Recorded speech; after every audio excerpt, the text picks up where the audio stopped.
Բարև ձեզ, շեյարիստներ, այսօր ուրախ եմ ինձ հետ է հանրազանոթ միջազգանագետ Եվանակետ բարոն Արաբաբյանը, որ դարոդությունը որ իրեն ներկայացնեմ, եթե չեք գիտեր բարոն Բաբյանը ով է, հայկական քաղաքացիության մասին ընդհանրապես չխոսիկ։ Բարի երեկո բարոն Բաբյան, ինչպե՞ս եք։ Բարի երեկո, փորձում ենք լավ լինել, ինչքան հնարավոր է այս իրավիճակի մեջ։ Շատ շնորհակ է։ Բարոն Բաբյան, ճիշտ է որ երեկվան է որ պայմանավորվեցանք, ցեզի կարծեմ արդեն 3 մեդիա ալիք ցեզի ինչպես կսեն հապշտագեց, վստահ եմ որ ցերեսածները ամեն մարդու գետակրե, իմ հարցումներից մեծ մասը սպարեցան, սակայն այսօր Հայաստանը գիտենք, չպիտի հարցնի թե վտանգի տակ է, որտեղ պատասխանը ամեն մարդ գիտե որ Հայաստանը մեծ վտանգի տակ է։ Հայաստանի կառավարությունը ինչ կնե այս իրավիճակի մեջ, որ մեզի քիչ չեմ գիտեր բաբան է։ Ցավոք սրտի ըստ պաստորական տեղեկությունների որևէ բան չներ, որտեղ եթե ինչ-որ բան անելու լիներ, անպայման պիտի դրա մասին հաղորդում լիներ, ինչ-որ մեկի հետ հանդիպել են, մեկի հետ խոսել են, պայմանավորվել են, կամ գոնե անվտանգության խորհրդի նիստ են հրավիրել։ Տպավորությունն այն է, որ այս պատերազմը, Իսրայել-Իրան պատերազմը ոչ թե մեր հարևանությամբ է, սահմանակից երկրի եւ երկրի, որը մեծ դերակատարություն ունի Հայաստանի ճակատագրի հարցում, մասնավորապես Սյունիքի հարցում, կարծեք թե մեզ չի վերաբերել։ Միակ բանը, որ մենք գիտենք, ամսի 20-ին, հունիս 20-ին Նիկոլ Փաշինյանը պիտի Անկարայում հանդիպի Էրդողանի հետ։ Նախ շատ տարօրինակ է, որ նման լուրերը մենք օտար թուրքական աղբյուրներից ենք նախ իմանում։ Երկրորդը, չենք իմանում մանրամասները այս կարևորագույն հարցով, ինչի շուրջ պիտի խոսեն, ինչ պիտի քննարկեն եւ այլն։ Բացի այդ, այսօր դեռևս ամսի 14-ն է, մեկ շաբաթ կա օրերի, անգամ ժամերի հարց է զարգացումներ ինչ որ տեղի ունենում։ Այսինքն միթե պիտի Հայաստանի իշխանությունները նստեն եւ հայ ժողովուրդը սպասեն թե ինչպես է ամեն ինչ զարգանում, հատկապես այն պահին, երբ որ Նախիջևանի մեջ մենք գիտենք թուրք-ադրբեջանական զորախումբը զորավարժություններ ան, իսկ զորավարժություններից պատերազմի անցնելը ընդամենը մեկ հրամանի հարց է, ցավոք սրտի։ Մենք չենք տեսնում որևէ եւ չենք էլ լսում որևէ հերախոսազանգի մասին, որևէ հանդիպման մասին, որևէ ջանքի եւ ճիքի մասին, որ այս մեր անհանգստությունը փոխանցվի մեր գոնե հնարավոր դաշնակիցներին կամ ընդհանրապես աշխարհի մեջ որոշակի ազդեցություն դերակատարություն ունեցող երկրների ղեկավարությանը։ Այո։ Հասկանալի է, ինչքան կնախադեսեք, երեք վստահ որ հետևեցաք, որ ըստ երևույթին Բարսկաստանը այդքանաթույլ չէ, ինչպես որ շատերը կպատկերացնեն, դիշտ է որ իմ զինագիստները Ստիպանան այդպես կպատկերացնեն, սակայն եթե խոսենք չեզոք, չէ, իհարկե Իսրայելը ավելի տեխնոլոգիով ամուր է, սակայն ըստ երևույթին Բարսկաստանը այդքանալ հեշտ բադար չէ, ինչպես կտեսնեք, դուք զինվորական չեք, բայց ունիք ձեր նայված կա այսինքն։ Ես զինվորական եմ, իմ առաջին մասնագիտությունը զինվորական է եւ ես 9 տարվա զինվորական ծառայության ժամկետ ունեմ եւ բավականին, այսինքն մեծածավալ պատերազմի մասին էր խոսքը, որի մեջ այսինքն կողմերից 100,000-ավոր մարդիկ էին մասնակցում, խոսքը աֆղանական պատերազմի մասին է եւ իմ մասնակցությունը եղել է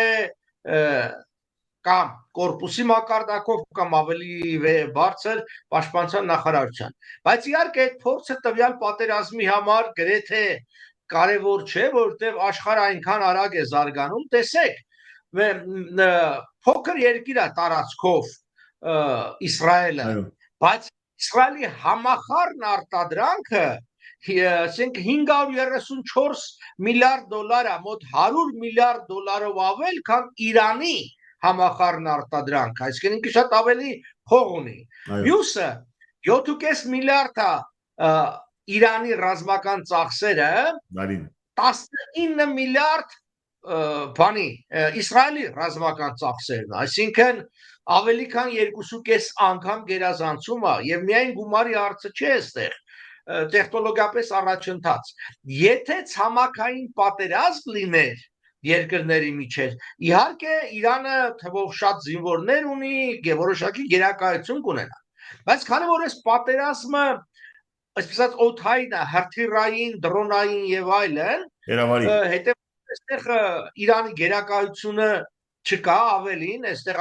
Իսրայելն է գերիշխում օթում, պատկերացնեք, չէ՞, միանգամից 200 օթանավ հարված են հասցրել, քանի երկիր կա, որ 200 օթանավ միաժամանակ կարող է երկինք անել, այդ թվում նաև F-35-ներ, ամերիկյան աշխարհի, այսինքն լավագույն օթանավերից, թեև այդ օթանավերից մի հատը իրանցիներին հաջողվեց խփել ըստ տարբեր լուրերի եւ օթաչունել կիներ։ Տեսեք, Սիրիայի պարագային ինչ տեղի ունեցավ։ Սիրիան Ասադը Իրանի դաշնակից էր։ Եվ ըստ էության չեզոքացնելով Ասադին, նաև այդ ցամաքային հնարավոր պատերազմի հնարավորությունը չեզոքացնելով, նոր Նաթանյահուն գնաց պատերազմի, որովհետև հիմա Իրանը անգամ եթե ուզենա էլ չի կարող ցամաքային պատերազմի մեջ մտնել, որովհետև միջանկյալ երկրներ կան, իսկ օթով տեսեք հրթիռը, բալեստիկ հրթիռները, որոնք շատ չունի, որովհետև մի մասն էլ ոչնչացվել է, 10 րոպե է տևում մինչև Իրանից հասնի Իսրայել, դա կարճ ժամանակ է, բայց ամեն դեպքում այդ բալեստիկը։ Իսկ դրոններին 7-ից 8 ժամ է տևում։ Այդ ընթացքում մինչև այդ դրոնները հասնում են Իրանից Իսրայել, դրանց մի զգալի մասը ոչնչացվում են ամերիկյան եւ բրիտանական զորքերի կողմից, տեղակայված Սիրիայում, տեղակայված Իրաքում եւ այլն։ Այնպես որ, այսպես ասենք, շատ ծանր եւ լուրջ սա պատերազմ է, եւ կա մեկ այլ սպառնալիք։ Այսօր նախ Տրամպը հայտարարեց իր անվերապահ աջակցության մասին Իսրայելին, բայց սպառնալիքը հետեւյալն է, որ Իսրայելը սպառնում է, եթե Իրանը, ասենք, լուրջ հրթիռներով գնդակոծի կամ հրետանակոծի հրթիռակոծի Իսրայելը, ապա Իսրայելը կոչնչացնի Իրանի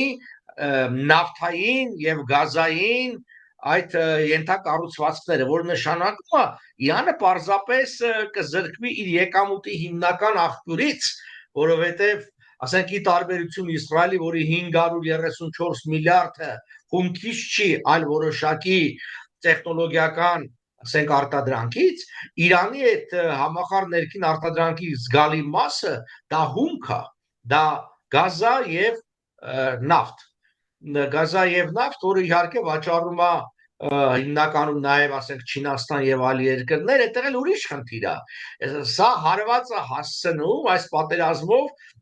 նաև հարվածը հասցնում Չինաստանին, իսկ Չինաստանը գիտենք, որ թիվ 1 մրցակիցն է եւ ապագա հակառակորդը Միացյալ Նահանգների։ Այնպես որ, այսպես ասենք, սա լուրջ իրադարձություն է, միջազգային հարաբերությունների վրա մեծ ազդեցություն կունենա եւ միջին արևելք ես վստահ եմ անկախ պատերազմի ելքից մեծ փոփոխություններով է դուրս գալու այս պատերազմից։ Իսկ նույնը չի լինի հաստատ։ Պարոն Բաբյան, մենք իբր Հայաստան, մենք ինչ կնանք գնել, որովհետև մենք ժողովուրդը կինոյի պարադոներում մեջն է եւ դակավին չնկատի, որ մենք ինչքան վտանգավոր լուրջ վիճակի մեջ ենք, այսինքն եթե իսկապես մտածես, մենք նորմալ խոսենք Պիտի խոսենք ենթադրական։ Եթե այսօր ազգային ուժերը դառնան Հայաստանի իշխանություն, այսինքն ազգային ժողովրդական բևերը, ԱԻՄ-ը եւ ազգային ուժերը, ինչ կնային անել, որտեվ ժողովրդին, որտեվ ասենք, որ եթե մենք գոնե այսինչ կնենք, մեր իշխանությունը ընդրած է ոչ մի բան չանել։ Այդպես որ կփոխվի։ Ազգային իշխանությունը, եթե օրինակ եմ դիվանագիտության պետ դեռ բարոն Արաբաբյանը, որ ես դա շատ կփապակեմ, գիտեք, ինչ կնային անել օրինակի համար։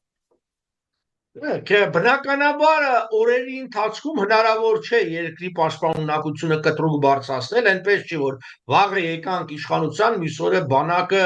լինելու է որպես ուրիշ, դա առնվազն ամիսների, եթե ոչ տարիների աշխատանք է, գոնե 1-2 տարի, բայց ինչ կարելի է անել։ Կարելի է հեռացնել Մակրոնին։ Ի վերջո Մակրոնը մենք գիտենք իր տրամադրվածությունը Հայաստանի նկատմամբ եւ Ֆրանսիայի եւ այլն։ Կարելի է հեռացնել, եթե ոչ Տրամփին, ապա Ռուբիոյին,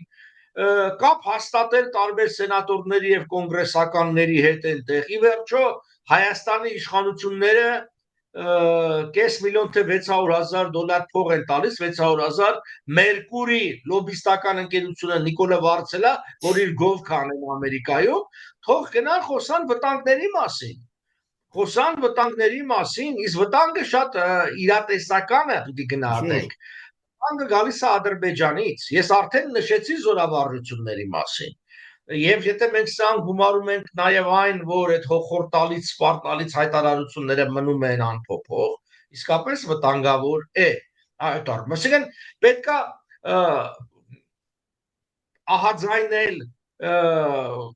մեր հնա դաշնակիցներին, բոլորը հետ է պետք խոսալ։ Դու նաև Պուտինի։ Գիտեք, ես շատ վատ եմ գնահատում Ռուսաստանի դերը, գիտեք, Արցախի հարցում բազմիցս քննադատել եմ եւ այլն եւ այլն։ Եթե Նիկոլը վերակացել գնացել է մայիսի 9-ին այդ շքերթին եւ ինչ որ բաներ, ուրեմն պետքա բոլորի հետ խոսալ։ Նույն ձևի, իհարկե,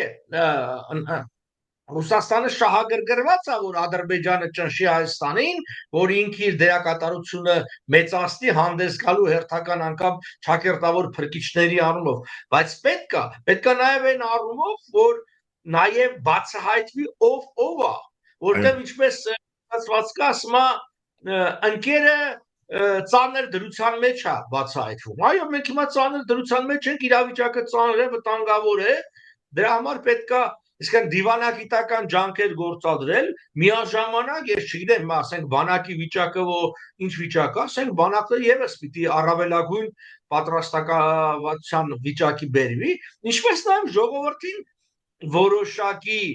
ուղղորդումներ պիտի արվի։ Գիտեք, ես հասկանում եմ, մարդիկ կասեն, դե եթե հրահանգավորվի ինչ որ ժողովրդին մի բան օրինակի համար, օրինակ իմ դրան մուտքի վրա շենքի գրած է, որ օթային տագնապետքում գնալ մետրոյի կայարան։ Դե հիմա պատկերացնում եք, չէ՞, այսինքն այդ ինչքանով անհնարին, բայց մենք սրա մասին խոսել ենք միշտ, բայց ուր են այդ մեր ռմբապաստարանները, որոնք դեռ սովետական տարիներից կային, որոնք սեփականաշնորհվեցին, իրավունք չունեին, բայց գոնե մի քիչ կարգի բերվեն, որպեսզի հնարավոր լինի, միայն այս չէ, վտանգը կարող է գա եւ անցնի, բայց միշտ այդ վտանգը կախված է, չէ՞, մեր երկրի գլխին։ Ես նայում եի այն օրը Իսրայելի ռմբապաստարանները, ինչու է հսկայական հարյուրավոր հարվածների պարագայում անգամ ընդամենը 2 զոհ կա, որտեղ ամեն շենքի տակ ունի ռմբապաստարանը, բավականին բարեկեցիկ, ամեն ինչով հագեցված եւ մարդիկ պաշտպանվում են, որտեղ այո, ավերվածությունները վատ է երկրի համար, բայց ավերվածությունը կարելի է վերականգնել, հնարավոր չի վերականգնել մարդկային կյանքը եւ այդ վախն է, որ մարդկանց ստիպում է, ասենք լքել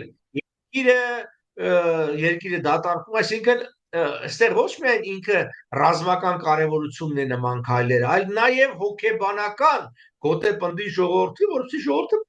պայքարի պատրաստ լինի։ Այո։ Շատ շնորհակ է, պարոն Բաբյան, չեմ գիտեր, եթե Լապշինին մեկ քրարումը կատարեցիք, որ զարուրելի է, շուտ տվա, որ նույնիսկ մեր օտանավները ռազմական Google Earth-ով նույնիսկ կտեսնվին։ Հեսա որ օրինակ բերա որ օրինակ համար հեսա Իսրայելը ինչքան ուժեղ բախած է իր օտանավները կետնին դակը 7 հարկ, որ ոչ մի կարող չես կարող տեսնել։ Հեսա որ մենք ուղղակի մերկացած է Հայաստանի օտանավները Google Earth-ով տեսնում են։ Ինչ կուզեք ասել, այսինքն, ասի ինչի նշան է, որ մենք ամփույթ ենք, չենք հասկնար, չեմ հասկնար, մենք միայն կհավատանք, որ խաղաղության օրերը կամբնենք եւ այս բոլորը անիմաստն միշտ պաշտպանել արդյոք կամ գուցե որ ազերին մենք չէ մենք բարեկամ ենք, բեկնիկ բայլու քեզիկը վստահենք։ Այսինքն, ուղղակի այդ վիճակը կտեսնեմ ես։ Այսինքն, այստեղ իմաստ չկա օտանավերի մասին խոսել, որովհետեւ մենք անգամ նախ այդ օտանավերը ստեյցան ինչ ասեմ, իսկ մերն էլ չեն, մենք դրա բաները չունենք, էլի, ոչ օթաչուներ ունենք, ոչ համապատասխան արտներ եւ այլն, եւ դրանց ապահովելը հսկայական ծախսերի հետ է կապված։ Դա պիտի արվեր ընթացքում։ Ընդհանրապես գիտեք, տպավորությունը այն է, հիմա չէ, էլի։ 94-ից հետո, երբ որ զինադադարը կնքվեց, տպավորությունն էր, որ այլևս պատերազմ պիտի չլինի։ Ըստ էության որևէ լուրջ բան չարվեց։ Կարծում այսօր օրինակի համար սահմանամերձ մի գյուղ, մի բնակավայր, որտեղ գոնե մի ռմբապաստարան կա, կան հիվանդանոցներ, որոնք ունեն իրենց առանձին հոսանքի աղբյուրներ, այսինքն գեներատորներ եւ այլն չկան։ Այսինքն Աստված չանի մի հատ մի երկու էլեկտրական գիծ թշնամին, իսկ արդեն անգամ դրոնների խնդիրը չի։ Նախիջևանից մինչև Երևանի Արվարձանը 44-ից 47 կիլոմետր է Նախիջևանի սահմանից, այսինքն հրետանին կարող է խփի։ Հերիք այսինքն հոսանքների մի բան եւ կապ ընդհատում եւ այդ ամբողջը երկիրը կմատնվի քաոսի։ Գիտեք, ես առիթ ունեցել եմ խոսելու այդ համատություններն անելու, որ երկիրը պիտի կառուցվի երկրի պաշտպանությունը Սուզանավի սկզբունքով։ Գիտեք որն է Սուզանավի սկզբունք։ Ուրեմն տեսեք, Սուզանավը ինքը մասերի է բաժանած, որ առանձին փակվում են։ Կա Սուզանավ 11-ը եւ այլն։ Ինչի համար է սա։ Որպեսզի եթե մեկ հատվածը վնասվում է, ապա այդ հատվածը փակվում է երկու կողմից, անգամ եթե այնտեղ մարդիկ կան, նավաստիներ կան, համարում է որ անգամ այդ նավաստների կյանքը պետք է զոհել, որպեսզի ամբողջը չզոհվեն, փակվում է դռները, բայց այստեղ ամենակարևորն է, ցանկացած կենսապահովման սարք, որը կա Սուզանավի մեջ, ունի իր կրկնօրինակը մեկ այլ մասում։ Ռուսները ացեք են ասում, այսինքն երկիրը այդպես պիտի կառուցվի, որ ենթադրենք ինչ որ մի բան շարքից դուրս է գալիս, դու պիտի ունենաս դրա փոխարինողը ինչ որ միտեղ։ Այդ ամբողջը պիտի լինի։ Ցավոք սրտի դուք ճիշտ եք, տպավորությունն է, որ մենք շուտ խաղաղության մեջ ենք։ Գիտեք, այստեղ բանը կա, ես խոսել եմ որոշ մարդկանց հետ, որոնք ուղերները անջատած այս բաների մեջ են, կերուխում մեջ են, ասում են միևնույնն է, մենք ոչինչ չենք կարող անել, ինչ լինելու է թող լինի, մենք գոնե այն օրերը, որ մեզ Աստված տվել է, մենք այդ օրերը կվայելենք, ավելին։ Գիտեք, մարդիկ կա, ես տեսել եմ, ասենք երիտասարդին ասում է, երիտասարդ ես, ինչ ես խրվել քաղաքականության մեջ, գնա կյանքդ վայելի, քեզ պետք է տալի ես ամբողջը։ Նման մոտեցումը սխալ, որովհետև եթե ասենք Ֆրանսիա, Ամերիկա, Եվրոպա շատ երկրներում քաղաքականությունը ինչ որ վերացական հերրու բան է, դու կարող ես ընդհանրապես չխառնվել երկու կյանքը ապրել։ Հայաստանի պայմաններում քաղաքականությունը մեր բոլորի համար կենսական անհրաժեշտություն է, որպես ինչպես խոսեցինք, ասենք այդ սխալը կարող է հանգեցնի հազարավոր մարդկանց կյանքի կորստի, ինչպես եղավ Ղարաբաղյան երկրորդ պատերազմի ժամանակ Ղարաբաղի ըստ էության տնազրկման, ցեղասպանության այդ օրերին, որի մեջ շատ մեծ մեղք կա, այսնում Ղարաբաղի, Արցախի իշխանությունները այդ մեղքը ունեն, որովհետև նույն անփութությամբ ու անտարբերությունը տիրել էր այնտեղ եւ ավելիով, ըստ էության անգամ հնարավորը չէր արվել։ Այո։ Նաև գներեք իշխում որ հարցումներս ավելի ինտերնետային են, որտեղ ծեր մարդավարական հարցումները ամեն ալիքները հարթուցած են։ Ամենից որ ես մի քիչ հարցումներս միդլան ավելի այսպես ժողովրդային ինչպես կսեմ։ Սուքանցի որ այս կարծիքը կա որ գուզեմ ցեր կարծիքը հարցնել։ Մեկը գրած էր կարծիքը որ բավական տպավիմ ուղեղից եւ սերդից։ Ըստ որ ասված չանի որ Արցախստան դառնալի անի գլինի Հայաստանի վերջը։ Արդյոք Բարսկաստանը որևէ շանս ունի այս պատերազմի մեջ Քոնե չի գործանվելու, որովհետև հաղթել է իրավաշրջան, չի գնալ հաղթել Բարսկաստանը Իսրայելին, արդյոք կմնա իր ոտքի վրա չէ մինչև իրեն վարշավը փոխելու մի դասնի այս հարցը ցես։ Ըստ ինձ երկու ծրագիր, երկու խնդիր է իր առջև դրել Իսրայելը եւ որոշակի այդ հարցով աջակցություն ունենալով արևմուտքից։ Նվազագույնը դա վերացնել, ոչնչացնել Իրանի միջուկային զենք ստանալու կարողությունները։ Եվ այդ հարցով ես կարծում եմ իրենք գրեթե խնդիրը լուծել են։ Իրենք առնվազն մի քանի տարի հետ են գցել Իրանը,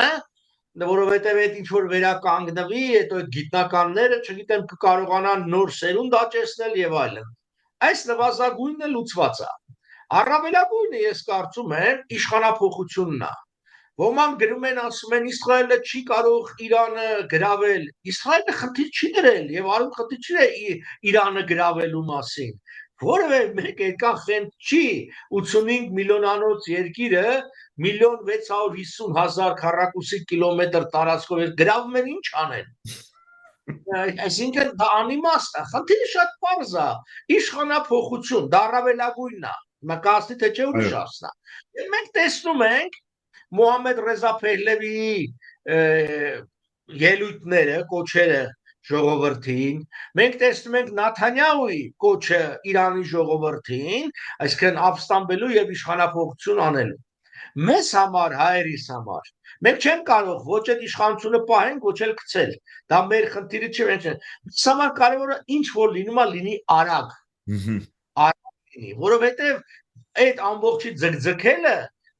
գայթակղություն է տանելու Ադրբեջանին, որ ինքը ոտնձգություններ անի Հայաստանի դեմ։ Իսկ եթե արագ եղավ, կամ արագ լեզու կտան, օրինակի համար, հիմա կան լուրեր, որ Իրանը պատրաստ է քննարկել իր միջուկային ծրագիրը, առաջ որ հրաժարվում էր։ Օրինակ թուղթ են ստորագրում, որ ասում են մենք այլևս այդ միջուկային ծրագրի ձեռ ենք քաշում, չգիտեմ ինչ եւ այլն։ Դա կարող է հանգեցնել զինադադարի եւ խաղաղության, կարող է չանի, որովհետեւ զինվորականությունը հասկանում է ծանր վիճակը, բայց հոգեվոր առաջնորդները, որոնք ամենաազդեցիկն են, օրինակ կոչ են անում Խամենեին կոչ արեց իսլամին, որ ոտքի կանգնի եւ ազատագրի Պաղեստինի տարածքները։ Ես դա լուրջ չեմ մոտենում։ Որովհետեւ ոտքի կանգնողեն վաղուց այդ իսլամ աշխարհը ոտքի կանգնել։ Երկրորդը մենք լավ գիտենք, որ իսլամական աշխարհը միասնական չի։ Երրորդը, եթե իսլամական աշխարհը ոտքի կանգնեց եւ այլն, միևնույնն է, այդ պարագային Իսրայելը թիկունքն էլ կկանգնեն, արևմտյան երկրները էլի չեն կարող։ Մյուս կողմից Իրանը սուննի երկրների առաջնորդ չի կարա դառնա։ Դուք ինձ գիտեք, որ իսլամական աշխարհի 80%-ը սուննի է։ Չի առաջնորդի կոչ առանձնապես մի բան չի բերելու, չի հանգեցնելու, անգամ սուննիների կոչը որևէ բանի չի հանգեցնում։ Այստեղ մեզ համար շատ կարևոր է հասկանալ Թուրքիայի դերակատարությունը ինչ կլինի, Ադրբեջանի նկատմամբ քաղաքականությունը, որտեղ կան այսպես էլի տեղեկություններ տվյալներ, որ Ադրբեջանի տարածքից դրոններ են թռել եւ ռմբակոծել կամ ռմբահարել Թավրիզը, այդ շրջակայքի, խոսքը քաղաքի մասին չի, խոսքը այդ լաբորատորիաների եւ խորքային հարստացման կենտրոններն են։ Եվ այստեղ շատ կարևոր է, որ եթե դա հաստատվի, ուսանք որ պիտի պատիժը ստանա, որովհետև նաև Իրանին է պետք որոշակի հաջողություն ցույց տալ։ Այսպես ասած, եթե ինքը չի կարողանա ուժեղ Իսրայելին ծերը չի հասնի, գուցե ծերը հասնի ապտակելու Բաքվին։ Եվ ըստ օրինակի համար, գիտեք, կա մի վերլուծաբան Կարինե Գևորգյան, ըստ նրա տվյալների ասում էր 4 բալեստիկ հրթիռներ հիմա ուղղված են Բաքվի նավթահորերի եւ նավթքի վրա իրանականի մասին, հա, եւ ըստ էության սպառնալիք կա, որ կարող է դա օգտագործի։ Չգիտեմ, այդ տեղեկությունների ես չունեմ, ես վկայություն եմ, այսինքն մեզ համար կարևորը այս մեծ պատերազմի մեջ առաջինը ոտնատակ չգնալն է, երկրորդը հակառակը, մեր թշնամիներն ու հակառակորդները իրենք այս ամբողջից պատժվեն։ Այո։ Հասկանալի է, իսկ Ռուսաստանին գեցված այս բոլորը ինչպես կտեսնեք։ Ըստ իս Ռուսաստանը ահավոր գարժադես է, ինքնագարժեստ իր միամտությունը ունի, որովհետև ինքը վստահեցավ, որ Թուրքիան սիրաշահի, Թուրքիան ինչ էլ բադահի, չի լքելու արևմուտքը գրնա եւ ընդհանրապես ես կգարձեմ, որ Թուրքիան Պուտինին բավական բան ստացավ, սակայն Պուտինին Լենինին ինչպես որ խփեց Ատատուրկը նույնն է բադահելու, ըստ իս գնալալ սխալ է միարգե, սակայն Ռուսաստանը այս բոլորին իր գեցվածքը ինչ է կգարձեք, այս բոլորը ի վնաս չէ, որտեղ Թուրքիան եւ Ադրբեջանը ասում ավելի են ուժեղանում եւ ինքը ավելի է, այսինքն ինքը իր բաժանի վրա քաշում օրստոր։ Ռուսաստանը դավաճանելով հայերին ճակատագրական սխալ արեց իր համար, որովհետև հայ ժողովուրդը դարեր շարունակ անգամ ինքն իրենից ավելի հավատարիմ ա եղել ռուսական շահերին, որտեղ հույս ա ունեցել, որ Ռուսաստանը իրեն կաջակցի կօգնի։ Թեև պատմականորեն շատ դեպքեր կան, որ դավաճանելա, լքելա, չգիտեմ, Կարսմի 3 անգամ գրավելա, հանձնելա Էրզրումը, բան, այդ ամբողջ եղել է, բայց գոնե այդ պատկերացումը կար, որ օրինակի համար, եթե մենք 45 տարով երկարացքում ենք ռազմական բազայի արտոնությունը Գյումրիի, եւ որը ստանձնում է Ադրբեջանի եւ Վրաստանի հետ եւս սահմանների պաշտպանությունը, անգամ այդտեղ չբարեհաճեցին ոչ թե զորք ուղարկելու, այլ մի հատ ինչ-որ հայտարարություն անելու, անգամ ցավակցելու այն պարագային, երբ որ օրինակի համար նույն Ջերմուկում եւ այդ սովետական Հայաստանի տարածքում հայ զինվորականներ զոհվեցին։ Չեմ խոսում Արցախի մասին, որտեղ ինքը առանձին պարտավորություն ուներ որպես խաղաղապահ։ Այն որ ասում է ես պարտավորություն չունեի բանի նկատմամբ Արցախի նկատմամբ, իհարկե սուտ է ասում, եթե ուրիշ բան չլներ, այդ նոյեմբեր 9-ի չարաբաստիկ փաստաթղթով ինքը խաղաղապահ էր եւ պիտի 5 կիլոմետր լայնությամբ ապահոver Լաչինի միջանցքը եւ այդ հայերի գոյությունն այնտեղ։ Կարգավիճակի մասին չեմ ասում, անգամ դա էլ չի արել։ Հիմա հունվար թե փետրվար ամսին էր այս տարի Իրանի հետ միասին ստրատեգիական համագործակցության փաստաթուղթ ստորագրեցին, ես լավ հիշում եմ, Պուտինը եւ Փեզեշքյանն են եւ այլն, այսպես, բայց դրանից հետո իսկույն Ռուսաստան հենց որ վիճակը լարվեց, հայտարարեց, ասեց ին վրա հույս չդնեք, ես որևէ օգնություն չեմ բանել։ Եվ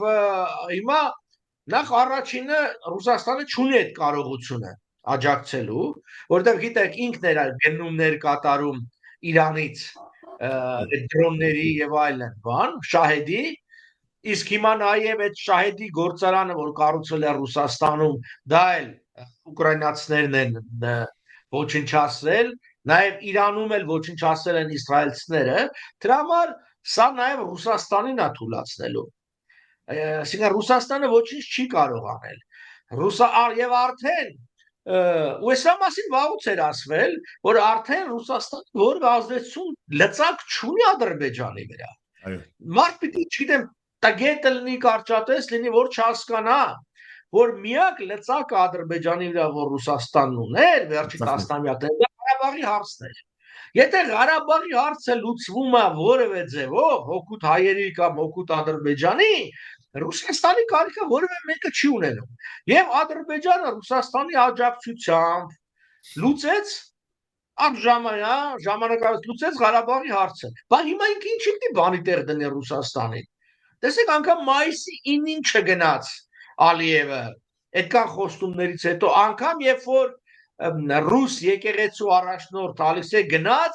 եւ Մեհրաբան Ալիևային